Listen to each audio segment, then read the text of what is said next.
January 21st, 2026.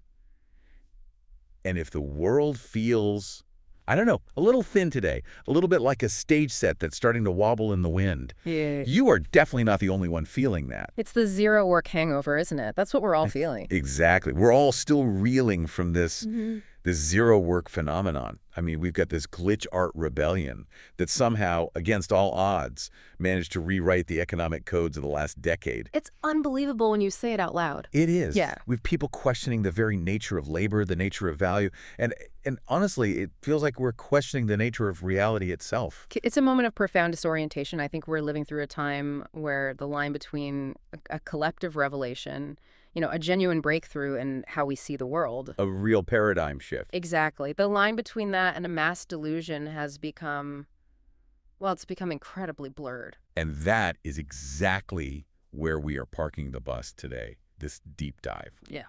It isn't just about the news headlines. We're looking at the architecture of the mind that processes the news. We're going to the source code. We're going to the borderlands today, between science and storytelling, between sanity and madness. And we have quite the stack of material to help us navigate that borderland. It's a heavy one. It is a heavy stack. We've got lectures on the mechanics of pseudoscience by David Tolan.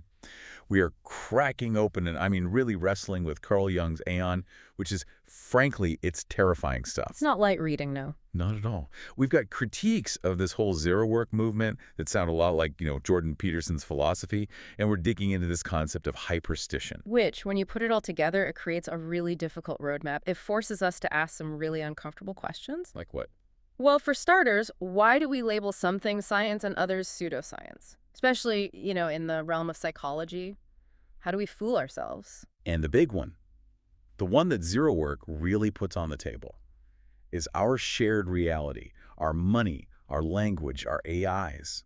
Is it all just a mind virus that we all kind of agreed to catch? A collective hallucination we've all... Okay, how do we fool ourselves? We have this lecture from David Tolan, and he drops a bomb right at the start. He says we need to stop thinking about scientific treatments versus pseudoscientific treatments. Right. He flips the script immediately, which I think is so important. He argues that science and pseudoscience aren't things. They're not a list of approved or unapproved topics. They're behaviors. They are behaviors. It's all about how you act. Okay, so it's not about whether you're studying ghosts or atoms. Exactly. It's about how you interact with the evidence. Pseudoscience isn't just about being wrong. Science is wrong all the time. Oh, constantly. That's the whole point. Right. Science loves being wrong. That's how it advances. You have a hypothesis, it fails, you learn something, you move on. Pseudoscience is different. It's a system that pretends to be scientific. It wears the lab coat. It uses the jargon. It looks the part. It looks the part, but it refuses to play by the most important rule of science. Okay, so what's the rule it's breaking? The rule of falsification. Tolan really drills down on this. He talks about how the pseudoscientific mind accepts intuition or personal insight as the ultimate authority. The I feel this is true in my gut, therefore it is argument. Precisely. This just feels right to me. Whereas science requires you to take that gut feeling, that brilliant insight you had in the shower, and then you have to try to break it. You have to actively try to prove yourself wrong. And this brings us to the ad hoc hypothesis, this concept. Honestly, once I understood this, I started seeing it absolutely everywhere. Oh, it's everywhere. In advertising, politics. In arguments with my partner, everywhere. It is the hallmark of the delusional mind, whether it's an individual one or a collective one. So break it down for us. What exactly is an ad hoc hypothesis? Okay, so ad hoc just means for this specific purpose. Imagine you have a theory. Let's use a classic pseudoscience example, something totally harmless. Let's say I claim that tapping on your forehead cures depression because it unblocks your energy chi. Okay, I'm tapping right now. I'm thinking about my student loans.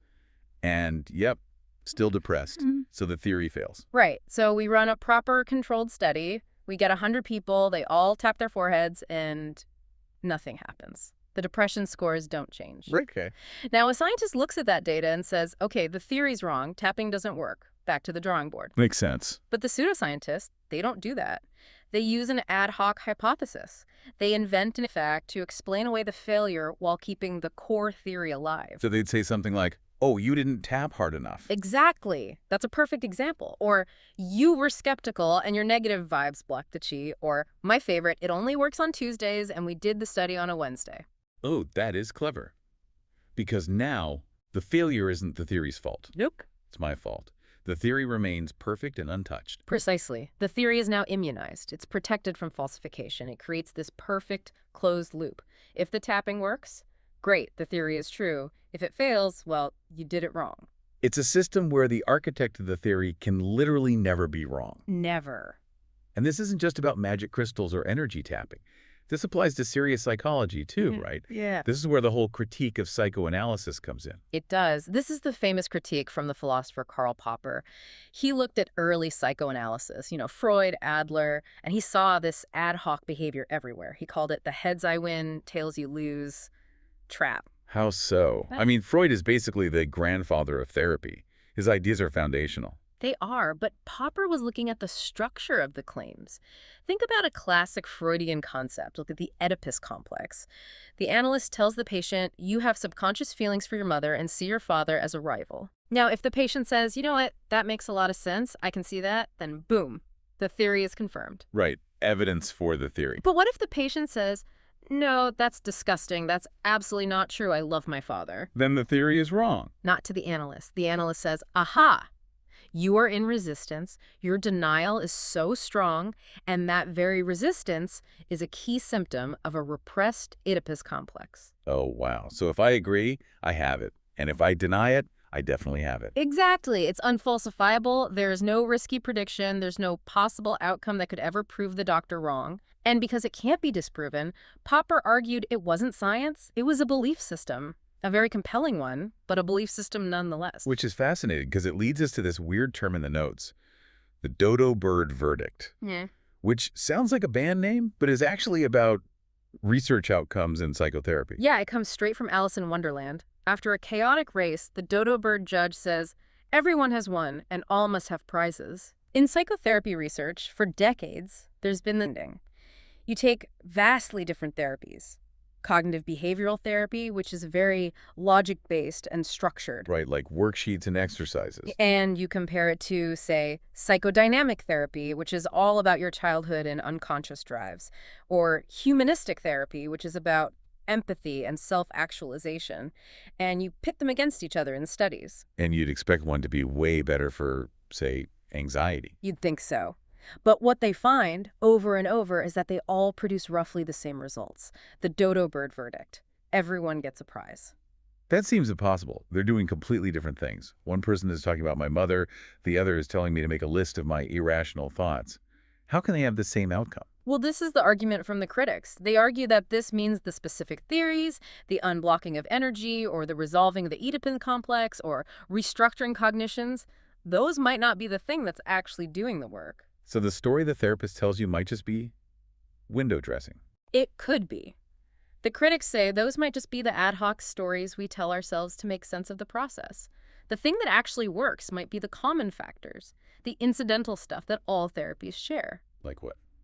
Like having a good therapeutic alliance, just having someone you trust to talk to, the installation of hope, the simple act of having a listener who takes you seriously. Which raises a massive question for our whole zero work context.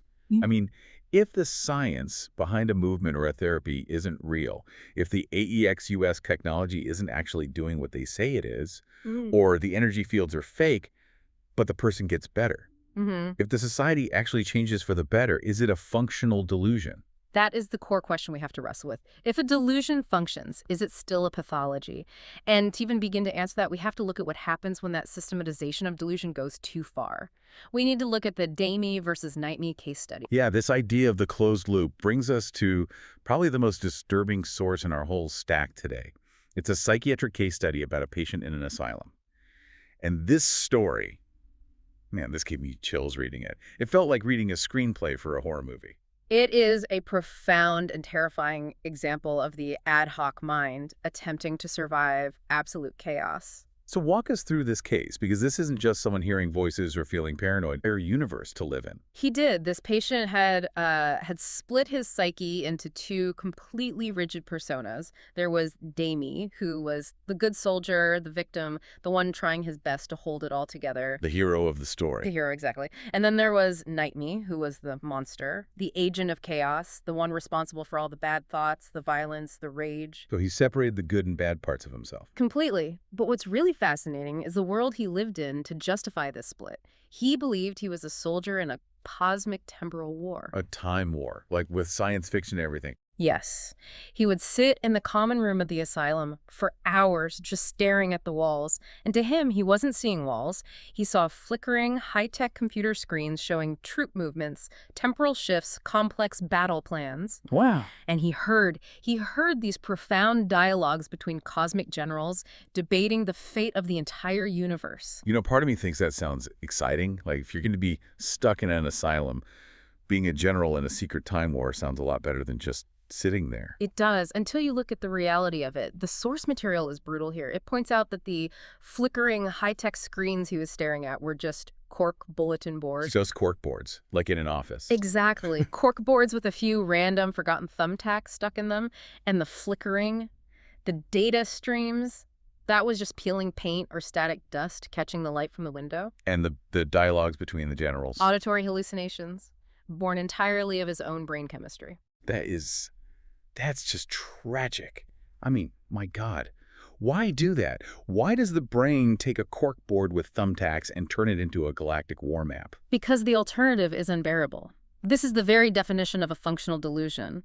The patient was facing profound chemical imbalance, loneliness, a sense of total, crushing meaninglessness. He was suffering immensely. So the war, it gave him a reason to suffer. It gave his suffering dignity. That's the key. If you are just a sick man in a hospital staring at thumbtacks, that is a horror story. There's no meaning in it. But if you are a soldier in a temporal war, Then you're a hero. you're a hero. Your suffering has cosmic importance. You are holding back the darkness for all of us. He engineered an epic story to save his own life from the abyss of meaninglessness. He engaged in what the text calls a frantic struggle to maintain his moral agency. Yes, and by creating Nightme as the pristine, he outsourced all his violence and guilt to a hallucination. I didn't think that horrible thought Nightme did. I didn't break that Nightme did. It keeps his self-image clean. But there's a cost. There has to be a cost for that kind of self-deception. A massive cost. And this connects right back to that Jordan Peterson-style critique we saw regarding zero work. This patient built a Tower of Babel inside his own mind. He tried to engineer a perfect, logical, internal world to solve the messy problem of his own pain. And like the original story, the tower collapsed. It didn't just collapse, it became his prison. The ultimate tragedy of the story is that his elaborate, masterful engineering collapses into what the source calls the suffocating banality of the padded cell. Wow. He projected his entire psyche onto those thumbtacks. He lost the ability to connect with the real humans around him, the nurses, the other patients, because he was too busy fighting the imaginary war on the wall. The delusion saved his ego, but it cost him the entire world. And that isolation is the key, isn't it? He's trapped in his own map, and the map has replaced the territory. But what happens, and this is where we get to this scary part of living in 2026, what happens when that delusion isn't just one guy in a room staring at a wall? What happens when it's millions of people staring at the same screen? Then you move from individual psychosis to folie à deux, The madness of two. or the madness of 2 million, or 2 billion. Folie à deux is a recognized psychiatric syndrome where a delusional belief is transmitted from a primary dominant individual to a secondary, more suggestible one. Like a cult leader and a follower. Exactly. But as Carl Jung warned a century ago, this can scale. It can infect groups, communities, and entire societies. He called it a totalitarian psychosis. And this brings us to that word hyperstition. This word keeps coming up in all the zero work files, and I feel like we need to define it properly. Hyperstition is a fantastic term. It's a portmanteau of hyper and superstition. It refers to a fiction that creates its own reality through the feedback loop of collective belief. It's a story that makes itself true. Like the zero work movement itself. We have these founders, and the source says it's irrelevant whether they were two stoned college dropouts using DMT or if they even existed at all. Right, their existence is secondary. But because enough people believed in the story, in the million masks of God, real-world things happened. Student jets actually got wiped, properties were nationalized, these simul stations were created, the fiction became concrete. It creates a reality paradox. Our nervous system, on a biological level, cannot distinguish between an intensely imagined experience and a real one. So if everyone believes the market is a sentient AI, or that zero work is the new law of the land, society starts to operate as if it's true.